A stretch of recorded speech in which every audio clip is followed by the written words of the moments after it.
नमस्कार, आप देख रहे हैं इंडिया न्यूज। वक्त हो चुका है दिन भर की बड़ी खबरों को जानने का।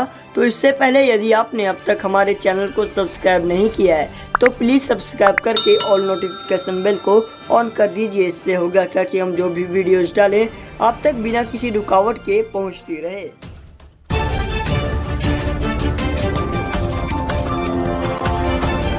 आइए दोस्तों, बात करते हैं पहली बड़ी खबर की ओर। आपको बता दें, ईद की नमाज के लिए मस्जिद खोलने के मामले में हाईकोर्ट का हस्तक्षेप से इनकार। दरअसल आपको बता दें, इलाहाबाद हाईकोर्ट ने ईद उल फितर पर सामूहिक नमाज व दुआ के लिए प्रदेश के गाँव व मस्जिदों को खोलने और जून महीने में जुम्मे की नमाज पढ़ने की अनुमति देने का समावेश जारी करने की मांग के मामले में हस्तक्षेप करने से इनकार कर दिया है। कोर्ट ने कहा है कि याचिका अपनी मांग को लेकर सक्षम अधिकारी के समक्ष प्रत्यावेदन प्रस्तुत करे। यदि कोई आदेश नहीं होता है या प्रत्यावेदन लटकाए रखा जाता है तो वह हाईकोर्ट में याचिका दाखिल कर सकता है।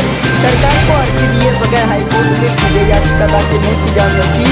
यह आदेश मुख्य न्यायमूर्ति गोविंद माथुर और न्यायमूर्ति सिद्धार्थ वर्मा की खंडपीठ ने शाहिद अली सिद्दीकी की ओर से मुख्य न्यायाधीश को लिखे पत्र पर कायम जनहित याचिका को निस्तारित करते हुए दिया है। कोर्ट ने कहा है कि समावेश जारी करने के लिए याचिका को अपनी मांग शासन के समक्ष रखनी चाहिए।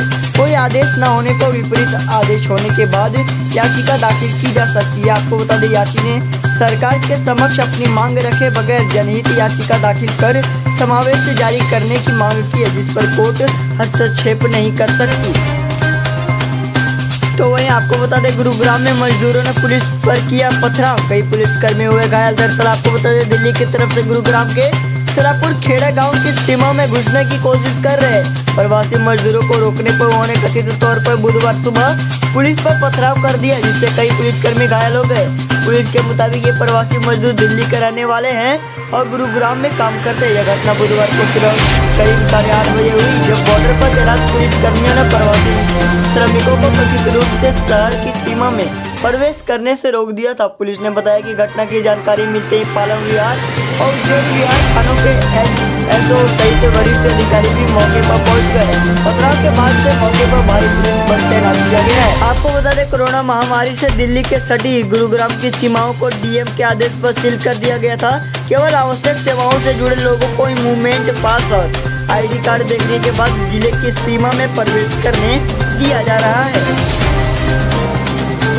तो वहीं बिहार के इस ATM से निकलने लगा 2 गुना पैसा, लॉकडाउन में लग गई लंबी लाइन। दरअसल आपको बता दें, लॉकडाउन के बीच लोग आर्थिक संकट का सामना कर रहे हैं, लेकिन हाजीपुर के एक ATM ने लोगों को राहत कुछ देर के लिए गई। ATM से कोई 1000 रुपये निकाल रहा था तो उससे 2000 रुपये मिलने लगा। यह ATM हाजीपुर के विदुपुर का है।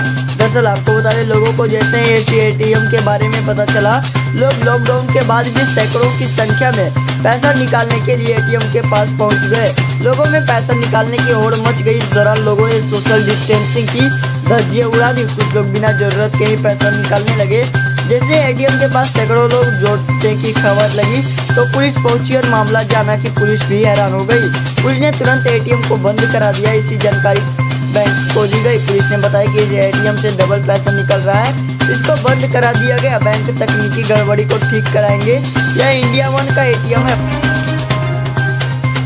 तो वही इंडो नेपाल सीमा विवाद, नेपाल की नापाक हरकत नक्शे में शामिल किए 3 इलाके, बना रहा 500 चेक पोस्ट।